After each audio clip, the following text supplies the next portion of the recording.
Bienvenue à une nouvelle vidéo de Sur la Trotte.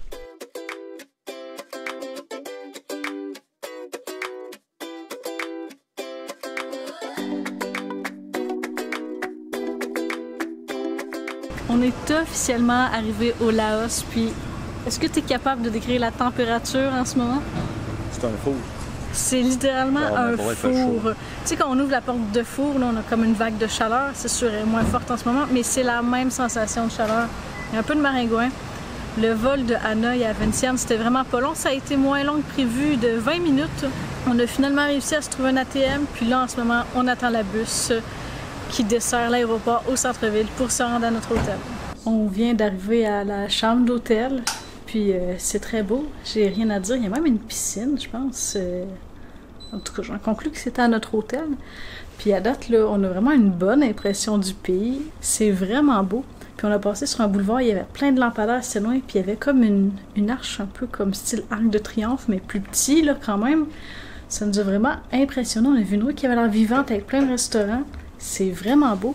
Puis à date, les gens, j'ai remarqué, ils ont pratiquement pas de casque sur leur petite moto. Puis les feux de circulation, je sais pas s'ils sont respectés parce qu'on a vraiment eu de la difficulté à traverser à un moment donné. Mais j'ai vraiment hâte de découvrir le Laos, là, ça s'annonce vraiment super.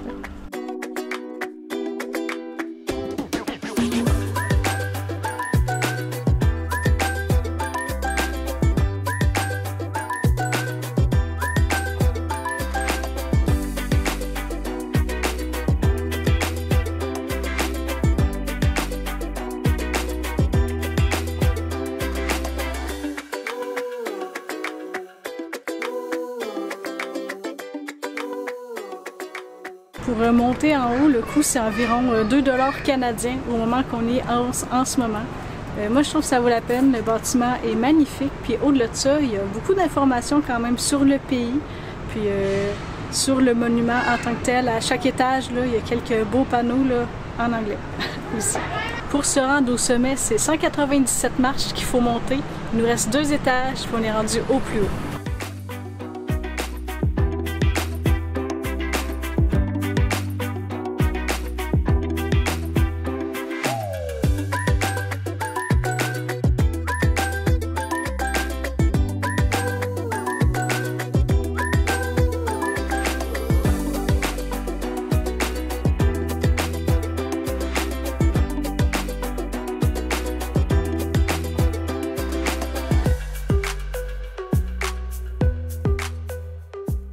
Nous avons enchaîné 2 visites de temples, un en face de l'autre. Le temple Sisaket, qui est le plus vieux de la capitale, et le Wat Phra Keot.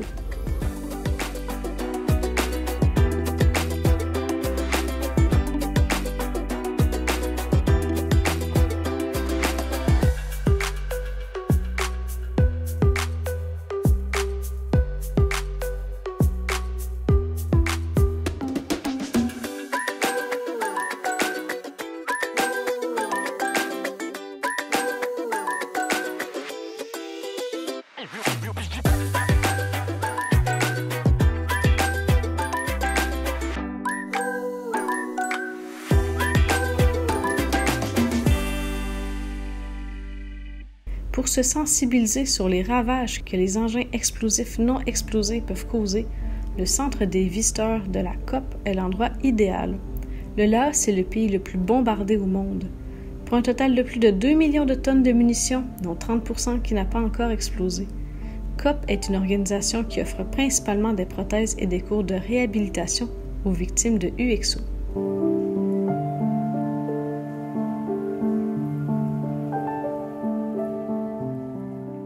Hier soir, on est revenu à l'hôtel, puis ensuite on est allé souper dans un restaurant indien.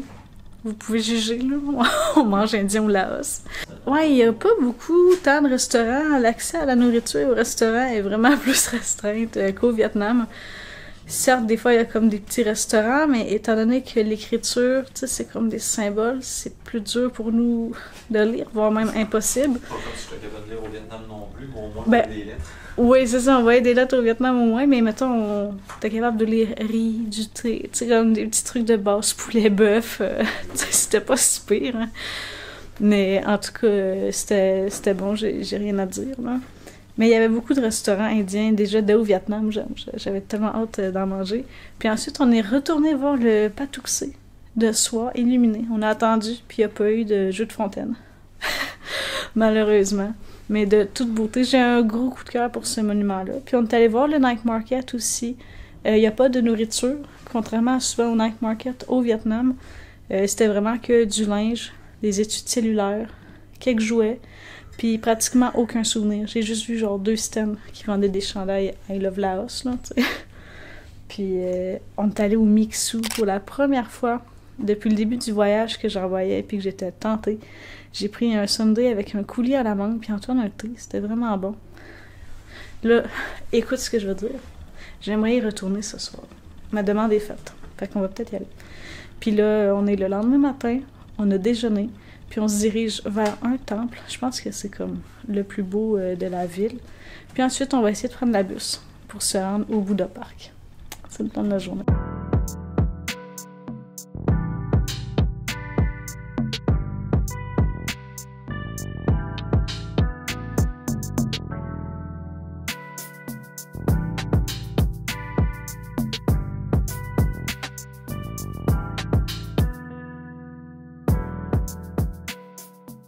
Malheureusement, le super temple doré de Phat That Luang, on ne peut pas filmer pour les réseaux sociaux, que je vais respecter le règlement, mais j'ai pris des photos, fait que je les appose maintenant. La légende raconte qu'un bout du sternum de Bouddha serait dans le majestueux Phat That Luang. Construit en 1566, il ne laisse personne indifférent avec sa couleur provenant des feuilles d'or. Le reste du site est splendide, il y a plusieurs temples et statues.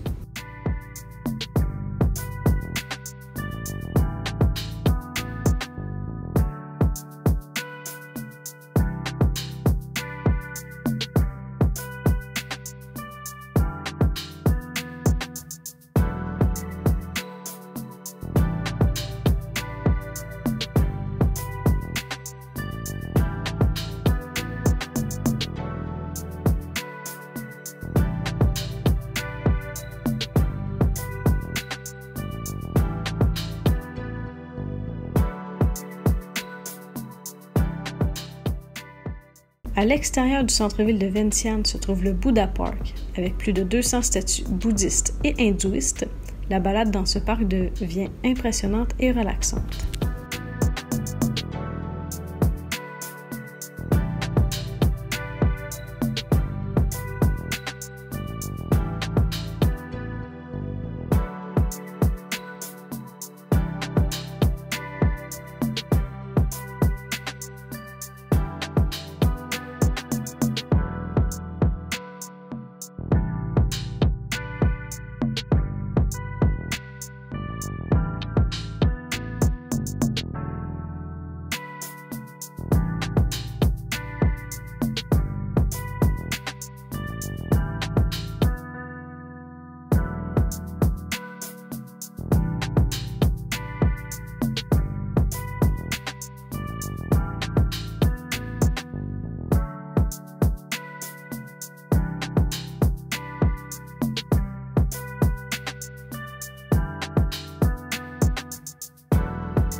Pour se rendre au parc Bouddha, il faut soit prendre un transport en commun ou un taxi ou un tuk-tuk. C'est à une vingtaine de kilomètres comme du centre-ville.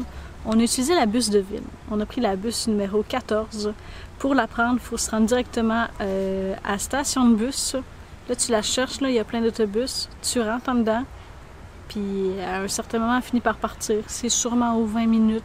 Ça, je le sais pas parce qu'on n'est pas parti à l'heure qui était affichée. Puis il y a quelqu'un qui vient chercher notre paiement une fois que la bus est démarrée. Il y avait l'air clim, ça a tellement fait du bien. De faire 35 en ce moment, c'est vraiment chaud. Mais le parc est vraiment magnifique, là. Les arbres, les fleurs, les papillons, là. Wow!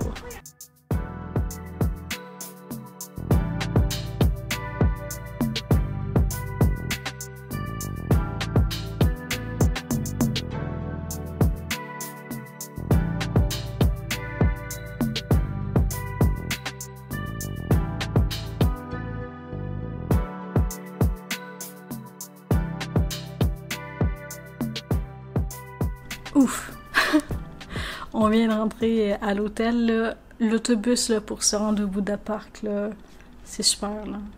Mais étant donné qu'elle n'a pas d'heure fixe, on a attendu comme 20 minutes dehors. Ben non, mais c'est pas si pire, mais tu sais, c'est difficile de prévoir quand elle va arriver, tu sais. Vientiane est collé contre le Mekong. Puis le Mekong, ça sert en même temps de frontière naturelle entre la Thaïlande et le Laos.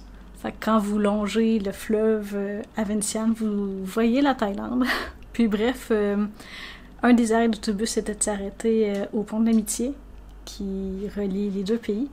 Puis je pense qu'on a arrêté là au moins 30 minutes, là. Tu sais, avoir su, je pense qu'on serait payé un tuk-tuk parce que ça a comme tout retardé, là. Je veux dire, c'est déjà 40 minutes d'autobus, puis le rajouter une demi-heure... On était un peu comme tannés, sincèrement. À la fin, surtout qu'on a seulement comme déjeuné ce matin à l'hôtel, fait qu'on avait très hâte de manger. Puis j'ai devenu un peu impatiente, puis on savait pas où manger. Puis comme je vous ai dit tantôt, on trouve que c'est un peu compliqué, là, trouver de la nourriture ici. C'est pas aussi simple qu'au Vietnam. Fait qu'on est juste retourné manger à Anedi. On savait c'était où, on savait les prix, on savait que c'était bon. C'est encore une fois très bon, mais le service est un peu lent. Ça a pris... 1 heure se faire servir nos repas principaux, là. En tout cas, puis d'après vous, est-ce que Anton a accepté d'aller au Mixu? Il a accepté. Puis il s'est même pris un Sunday aussi. Fait que notre journée se termine comme ça. C'était magnifique, mais oh mon Dieu qu'il fait chaud. C'est du 35 dans la journée, là. Fait qu'on est brûlés. Enfin bref, là, ce soir, on réserve parce que demain, on quitte la capitale. Puis on n'a toujours pas nos réservations de fête d'hôtel et de bus. Fait que c'est ce qu'on va faire. Fait qu'on se voit demain. Bye. Bon matin. Finalement, hier soir, on a trouvé un hôtel pas si cher. Vraiment tellement pas cher que c'est 18 mètres carrés. On craint un peu la chambre. Sur les photos, il y a juste notre lit. Puis on peut juste faire le tour. Fait que... On a hâte de voir ça, parce qu'avec nos sacs à dos et tout, je sais pas comment on va fonctionner. On a aussi notre bus. En fait, c'est une petite vanne. On a un transfert, puis ils viennent nous chercher directement à l'hôtel. J'ose espérer qu'ils viennent en tuk-tuk. Ce serait vraiment le fun. Puis là, on fait nos sacs pour Van Vienne. On se revoit dans une prochaine vidéo. À bientôt!